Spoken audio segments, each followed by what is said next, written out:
Look at this amazing location. I'm here at sunset and I've arrived early because what I want to do tonight is take a night shot of this scene. Now I came here earlier today to recce it out and check it out and see whether the composition would work and whether it would be feasible for a good night shot. And we've got all these amazing boulders and rock formations here popping out of this grass, and we've got this lovely little fort there, and then we've got this big area of sky behind, and that's facing north towards the pole star.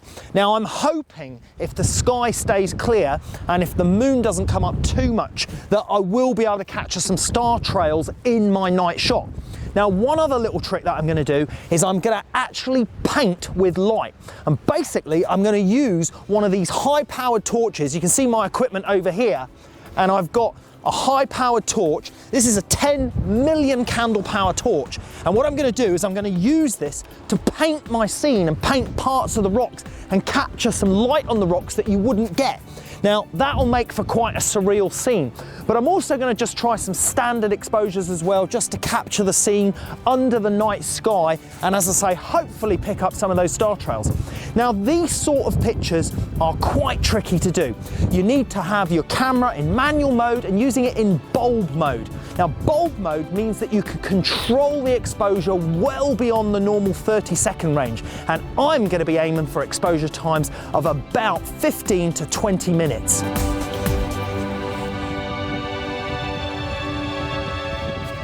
I don't know if you can see this, but here's the shot I took earlier this afternoon, which is what I just took as a reconnaissance sort of shot, basically just to check the location out and make sure that the scene was feasible. And now that I've done that, it's given me a good idea of where and how I'm going to compose my shot. So I'm going to get that set up ready so that I'm not trying to fumble around in the dark trying to find my composition.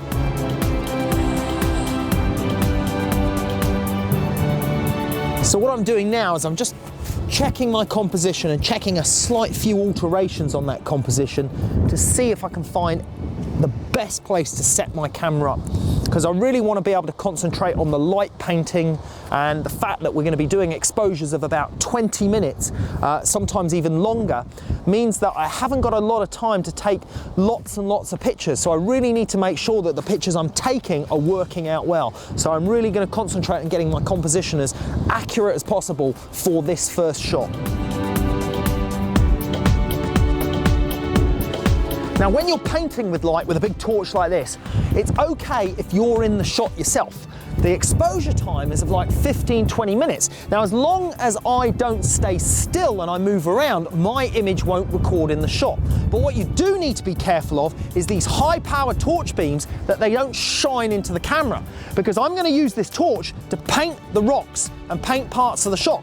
Now I know the boundaries of my shot. I already know that the edge of my frame finishes here, and I also know that the other side of my frame finishes over there. So I know where the edges of my picture are, but I need to be very careful. It's important that I don't go into shot and shine the torch directly into my camera. Otherwise this bright beam of light is going to spoil the shot. So don't worry about moving around within your shot as long as you keep the beam facing away from the camera. Okay, so what mode do we need to be in to take these shots? Well, we're familiar with shooting in manual because that's the best way to shoot. We've got manual control of the shutter speed, manual control of the aperture. But there is a problem. In manual mode, our shutter speed only goes as low as 30 seconds. Now, we want to do exposures of 15 or 20 minutes. So how do we do that? Well, we need to switch the camera out of manual mode. Now there's a special mode for this, and there we are in manual mode, and I'm going to change it over to the mode called bulb mode. Now bulb mode is the mode that allows us to lock the shutter open. Now to lock that shutter open, we have to use a cable release. I've got one here in my pocket. Now this cable release, this is one of the more advanced cable releases, but any of the basic cable releases will do the trick. Basically, you plug this into the camera, avoids any camera shake when you take the shot because you press the button here, but you can also lock the shutter open. When you're in bulb mode, by locking that, it'll keep the shutter open for as long as you want. Now on this advanced cable release, I can even set the length of the exposure into the digital program here. So I can tell it that I want a 10-minute exposure, a 20-minute exposure, or I can even set it to take exposures at certain time intervals. But even a basic ordinary cable release will allow you to just do the fundamentals of locking the shutter open when you're in bulb mode, and then you can just use your watch as a timer.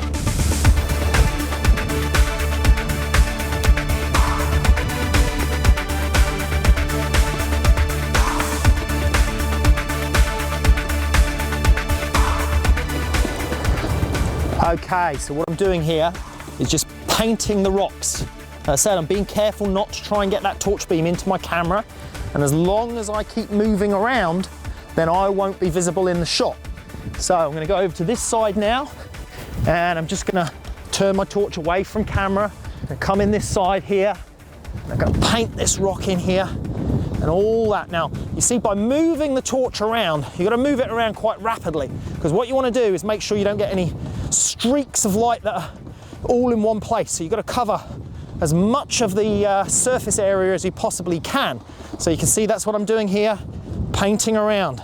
Don't get any light on your own body as well, because you don't want to show you your own body image into the shot. And you can keep moving around. Here I'm going over to this rock now, painting that rock. And you need to spend a little bit of time on each rock. And this is something that you'll have to test to see how it's going to work. You might find that you didn't spend enough time on a given rock and you need to go back and redo some more. But you'll only see that from your test results. But with your digital LCD screen, it gives you the great opportunity of being able to see what's happening. So you can do this for 5 minutes on a test exposure, or 10 minutes, 15, 20. But if you want to pick up any star trails, then you're probably going to need exposures of at least 15, 20 minutes on a wide angle, super wide angle lens. And you can see obviously this larger area of this little fortress is going to be a lot more difficult to cover. So by having a 15-minute or 20-minute exposure means you've got plenty of time to go around and pick up all of these rock surfaces that you want to get in your shot.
Okay, so we've got shot set up.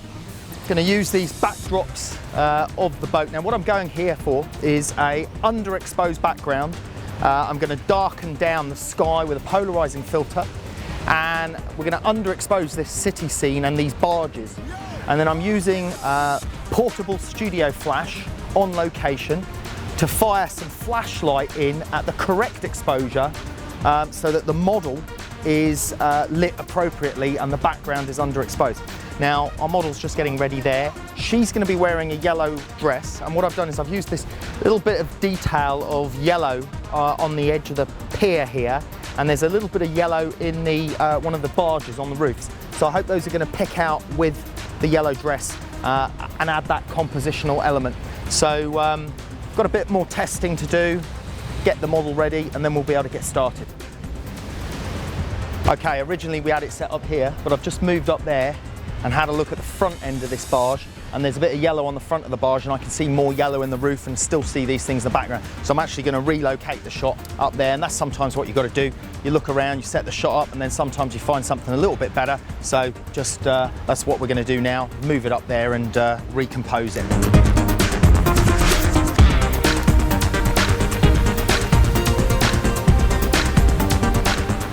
Okay, good. What I've got here is I've got the 2 bits of yellow now because we've relocated. Yellow on the front of this boat and those 2 bits of yellow metal on the edge of the pier. There's also a little bit of yellow on the top of the boat now. The model's going to be in a yellow dress in between those 2 pieces, and we're still going for that deeply saturated, underexposed background with the flash exposure giving us the correct exposure on the model. So once the model's in position, I'm going to have to do a couple of tests, and then we'll be ready to go. To the beat of our hearts, we would do the dance on them. We just can't get enough. Okay, I've just been using John, who's one of our production assistants, and he's standing in as a model while we're waiting for the actual good-looking one to come in. But he's doing a great job. So all I'm doing is I'm actually just testing the lighting on him while we're waiting for the model to stand in. Now obviously it's not perfectly accurate because the model's going to be in a shiny yellow dress, but it just gives me an indication on the skin tones at what flash settings and aperture setting I need on the camera. If the wind blows the hair, it's good for me. So if we get some wind and it blows the hair, that'll work well.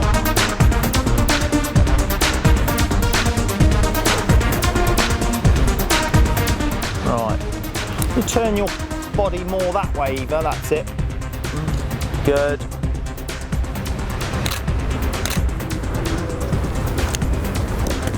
Okay, good.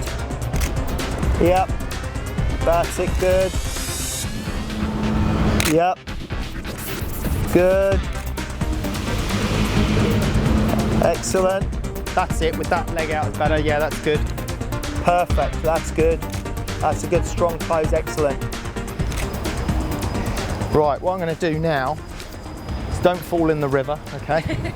But I want you to try and just stand right here on the edge, or I might get you to stand here because I want it to look a little bit scary.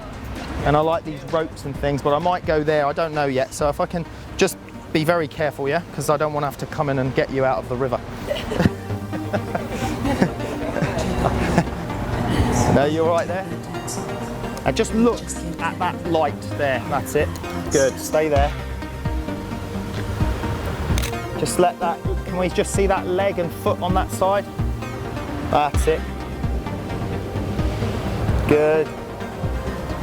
Okay, now look back there, and maybe here, that's it there.